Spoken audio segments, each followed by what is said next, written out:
holding my team back. So the more I talk about it, the more training we can get out there, things might get rolling. So, so what I want to start with is, it covers a little bit of everything. It starts with posting. I'm just going to go through it all for you guys. The way you present yourself will make you or break you. You want to inspire and intrigue your audience. And I see this a lot with some of the people that have been doing this with me for a while. I haven't reached out to any of them personally yet, but I'm starting to see a lot of posting just to post, and there's no personal connection with it. And I know if I'm seeing that, then their audience is seeing that. One thing you want to remember when you're doing this, even with your personal posts, you really want people to be like, man, like, you really want to just get them thinking like, she's doing good. You want to be uplifting. And someone once told me, you're not just selling them on Plexus, you're selling them on you, who you are, because eventually they're going to know a few people that they could get Plexus from, and what's going to make them choose you. So even the things that you share personally really, really matter that aren't Plexus related. Facebook is like a story of you, and Plexus should just be a part of it. And we did this with this group, which I really, really liked, because I hadn't even thought to train my team to do this, to post a question and get people engaged and get them commenting on your posts. That's really good.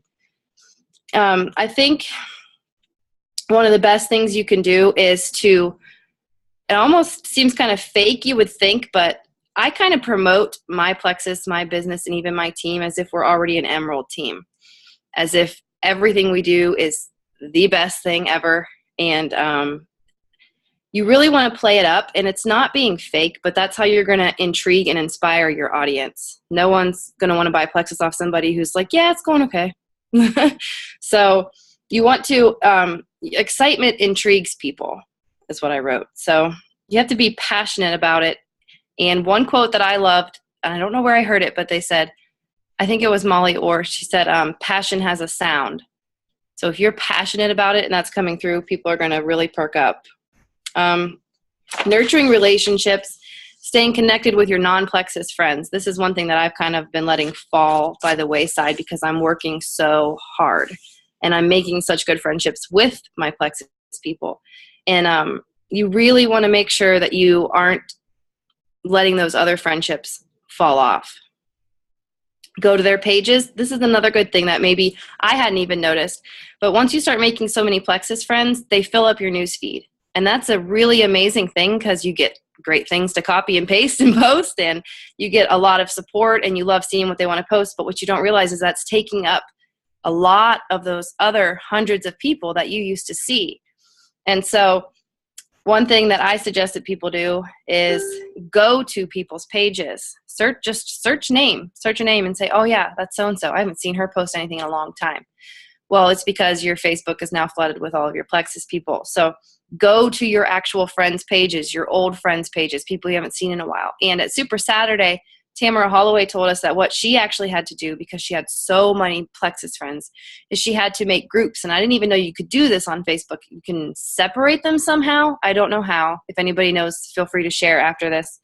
You can make just your Plexus friends in one feed and just your non-Plexus friends in another feed. And it would save a lot of time as you're scrolling, seeing if anybody's struggling with anything, or just staying engaged with non-Plexus people. Obviously, the more you talk to them, the more you comment on their pictures and stuff, the more you're going to come up. You're going to come up in their newsfeed. And if we're not seeing them in our newsfeed, we're not thinking of them to do that with. And we're also letting non-Plexus friends fall by the wayside. So what I've been doing is trying to make sure that when I remember, I go and I search people and just go on their page and see what they've been doing, see what's up with them and stuff. And then that way, especially if they're on my 100 list or they've kind of been on my radar, because that way if I do cold message them, I kind of know what's been going on. Like, hey, I love seeing the pictures of this and that. I love seeing what's going on with you. So you really need to stay engaged with your non-Plexus people. And it really does get hard the more Plexus friends you have. I think probably 80% of my newsfeed is my Plexus friends. Something I also wanted to say is, and I'm learning this too, is that other network network marketers are not the enemy. Buy from them, build relationships from them, support them, because even if you don't love what they do, you don't understand why they would sell that makeup, or you don't understand why they would sell that skincare line, they're doing the same thing we're doing. And so you have to have a respect for that. And I used to always think like, oh, they're not even worth my time. But if you support them, especially if they're a friend or somebody you really used to know, I've recently became friends with a Mary Kay girl on Facebook, and she is really uplifting and really inspiring. And honestly, I wish she was on my team, because you can tell that she's really, really hard worker and that she loves what she does. And we've talked about meeting up and swapping samples. And I mean, I'm not huge on Mary Kay, but I'll try something. I haven't bought Mary Kay in probably 10 years. And she said that she works out a lot and she would love to try samples of the pink drink. And I mean, it can build friendships. Those kind of people usually understand you and will support you. And it could turn into a customer. And usually, and this is obviously me dreaming long term, but I would love for her to realize that our compensation plan is much better and that she could put all that time and energy into Plexus. But first things first, I got to get her to like the products. But she's just a really nice girl, and we reach out and support each other a lot. And that's something that I didn't think you were really supposed to do. It's kind of like, if you're not Plexus, I don't have time for you. But that's not true, and it actually is really good to support other network marketers. What else did I want to talk about tonight? So when you're posting, obviously we know not to be salesy, but some of the things that I try to do to remind myself is I try to post educational things, humorous things, personal things, and creative things. And I try to think, would I read this if someone else was posting it? And sorry, my notes are all over the place. So I want to talk about how to talk to people. One of the things that I learned at Super Saturday was that the best people in this business, that kind of comes naturally to them, they're not an extrovert and they're not an introvert.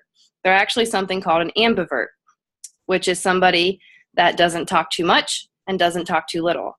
And that was when I had a little epiphany, which I tend to talk about having those, is I am an ambivert. I read people's energy levels. I see if I should be more of a talker or if I should be more of a listener. And that just comes really naturally to me. But I think a lot of the times it doesn't to other people. So if it's not for you, you can kind of, pay attention to that and really try to become an ambivert. And you can also train your team to do the same thing. Ambiverts are the best at sales and sharing.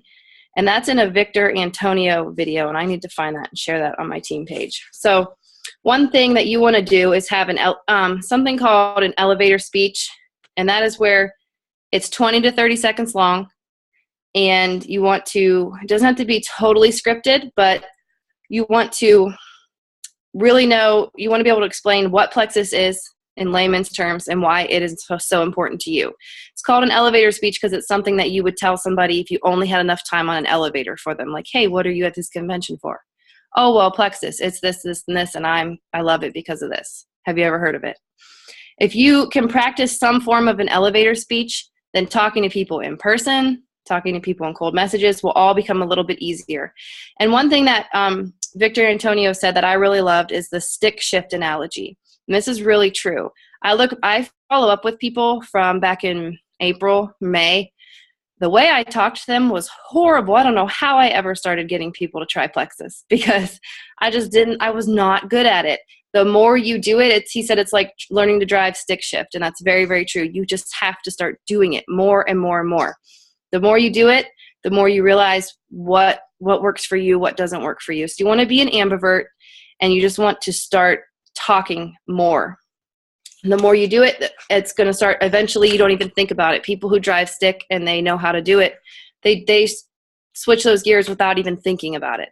And that's where I'm at now, 10 months later. But I was not there in the beginning. And if you're not there, that's okay. You just have to keep practicing. That's why reaching out to people, talking to strangers, I have that next. It's scary at first, but you need to just go for it because they don't know you and you don't know them.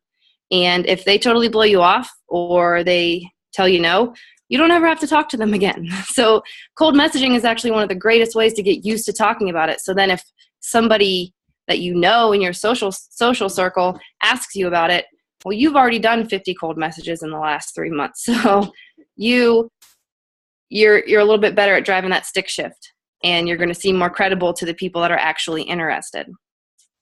One thing that I like to tell people is remember that you could be changing someone's life. And that is really big when it comes into duplication. Obviously, I say you can cover the cost of your own products. You know, and we really try to push people to go silver and get 3 customers. But I always tell them honestly, and this is kind of, I don't know if I should do this, but I'm starting to get to the point where I tell people, you love these products, you should honestly feel guilty that you're not trying to get other people to take them, because you don't know what they're struggling with, because people don't usually publicly display the hard time they're going through. People don't reach out and say, hey, you know, I haven't pooped in 4 days. Can you help me?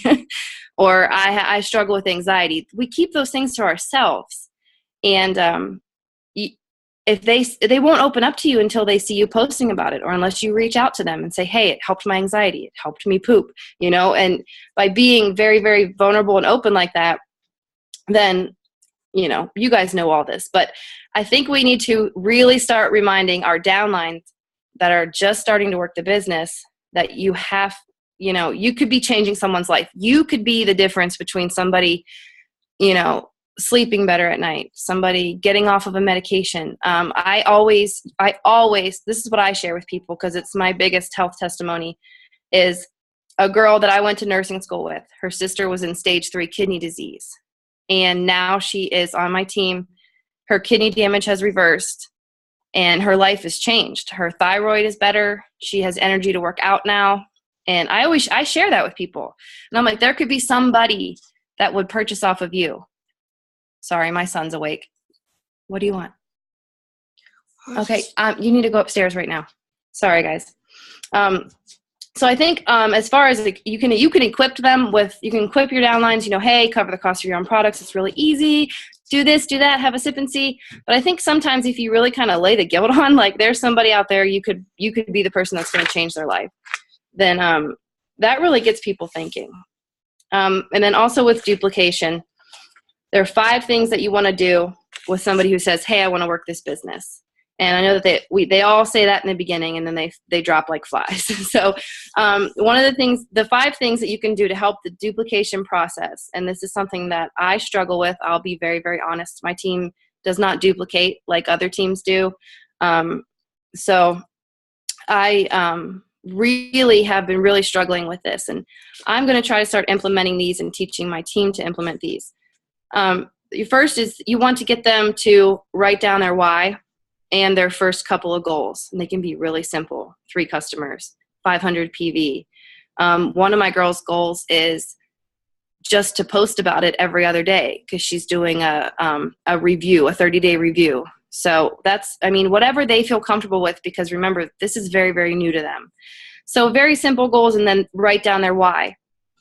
The second thing is you want, obviously, the 100 list, but you want them to take a picture of it and send it to you, because you want to know that they actually wrote the 100 list.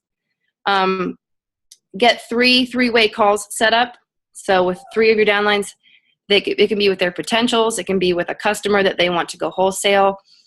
That's really good with support, letting them know, hey, do you have people that want to go wholesale? Do you have potentials that are on the fence? Let's get them in a 3-way Facebook message. Let's do a 3-way call. Do you want me to meet up with coffee with your aunt who keeps asking all these questions? And, you know, so just really, really pouring into your downlines and finding out what they need, and then being that third person. Usually everyone wants to do Facebook 3-way messages, but just, you know, we have a lot more knowledge. We have a lot more confidence when we talk about it. And so if we do that with our downlines, then it can really help them. Number 4 is you need to let them know to commit to a posting schedule on Facebook. And that can be hard for people. It's one of my hardest things. So I explain the Buffer app, and I'm like, ease into it. You know, whatever that person's doing, really, really help them post. And the number 5 thing is a launch party.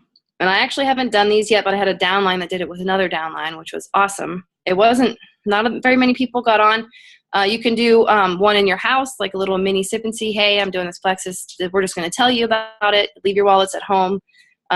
Just to kind of get your name out there and to get people thinking, okay, so-and-so is doing Plexus now, you know. the word will get out. And then a lot of people I see are doing online launch parties. And I think, our downlines aren't going to just be motivated to do those. We have to reach out to them and see if they want, hey, do you have a newbie? Or I saw you sign this person up. Do they want to do a launch party soon? So I think those 5 things, duplication, they sound so simple, right? No, not really. And I think that's about all I wanted to talk about. It feels like I've been talking forever. I'm going to mute myself and then go take care of my son. All right. Kristen, did you have anything you wanted to throw in?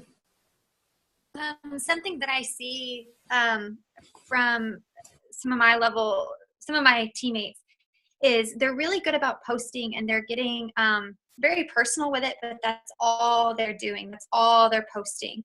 And so I think it's really important to add in other things throughout the day, because even your non-Plexus friends, you want to remember that they're following you to see pictures of your family and things before the things you did before Plexus. So just try and remember that. And I'm sometimes bad at that, because I'm like, ooh, there's another great Plexus post I can share or reword, because, oh my gosh, that's so much like me. And so I've had to just kind of put it away for later. And something else I was talking to another ambassador about the other night was to make posting a little bit easier is if I find one, I'll copy and paste it into my notes section on my phone. And then also there's a way where you can now save the picture directly to your pictures. And so then I put that into the notes section, and then I can kind of change it up however I want to, and then I can use it for a later day. And then after I use it, I just completely delete it from my notes. So that also helps. I have not been very successful with Buffer, but I know there are a lot of people that have been, and that works. I have just found that notes section really, really works for me. So I just wanted to kind of add that in. That's all. Yeah, that's something we have to be real careful of. And I noticed a lot of newbies doing it. I did it in the beginning, and I'm sure Kristen, you and Jen did too. Is we're so excited about Plexus and wanting to promote it and stuff like that. That's all we post and all we think about. Kristen's screen froze. Y'all, it's hilarious. Sorry. Okay, I was gonna take a picture of it. But yeah, y'all, you still have your non-Plexus people, and the friends that you had before Plexus that were your friends, they were like, they wanted to watch you and follow your life and stuff like that. And so, Jen had mentioned earlier about Facebook being like a visual of your life, and somebody, I can't remember if it was Leslie or Rachel or maybe further up from that, but they mentioned your Facebook page should be like a magazine. You've got stuff, what's going on in your life, and pictures of throughout your life of your pets and your kids and your family and what's going on in your life and stuff like that. But then you have like your Plexus in there as well. So you want to make it look good. You want to make it look pretty. And negativity. Keep negativity to a like 0 if you can. I know it's going to happen. We're going to have bad days and need event and stuff like that. Or some, have a bad experience somewhere, something like that, but keep it to a minimum, because drama and negativity will kill business faster than anything else, like super fast, because people are, they're watching your posts and stuff like that. And you're probably not the only person in their newsfeed posting about Plexus. So if and when they decide to make the decision to try the products or to join the company, they're not going to want to go with somebody that's negative all the time.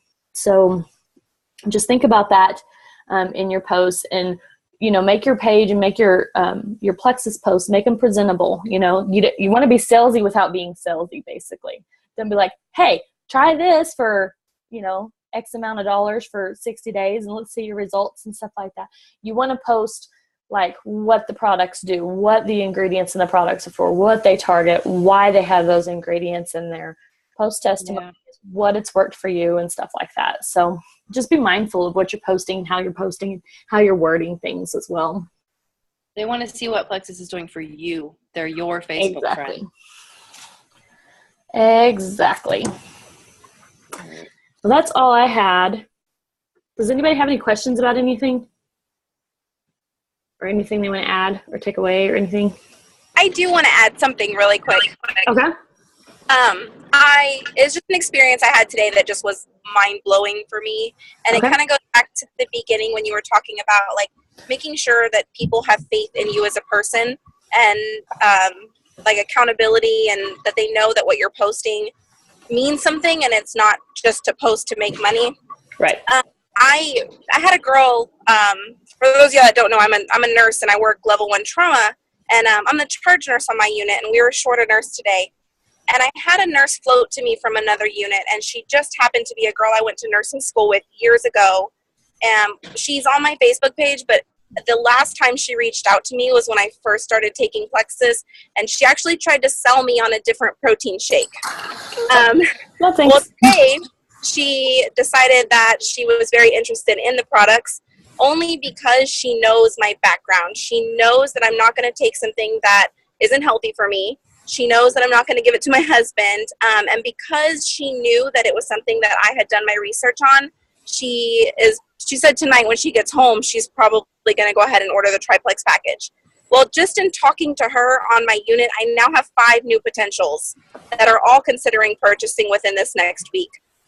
So I feel very strongly, I guess, about people knowing where your heart is and knowing that you're not just posting to post. Yes, awesome. That is amazing. That gave me chills. It just blew me. Like, I couldn't even, I was talking to her about it, and then someone else chimed in, hey, what is this? And before I knew it, like I said, there were 5 different people, 2 of them who I've never met because they just came to my unit as floats. So it was quite an interesting situation.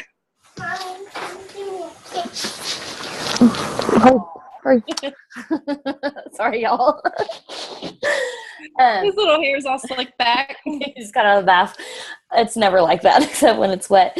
But yeah, and that's another thing when y'all are posting, because before I started Plexus, I wasn't I was at the gym 6 days a week, but I didn't eat super healthy. I didn't eat salads all day, every day. You know, if I wanted pizza, I was going to eat pizza and my Dr. Pepper and stuff like that. So, that's another thing you'll need to think about when you're posting. And, like Jess said, getting people to trust you and know that you know your stuff is when you're posting, you're trying to promote health and wellness. So you don't want to be posting a picture of a giant chocolate cake that you're fixing to devour when 30 seconds before that you were posting about, gut health and eating healthy and making healthy lifestyle choices and stuff like that. So be mindful of that when you're posting on your page as well with your personal posts. You can say you're going out to eat, you're going to have pizza and drinks with friends or whatever, but throw in a comment about taking your block before you go, and blocking out the extra stuff that you don't need and stuff like that. So be mindful of those kind of posts as well,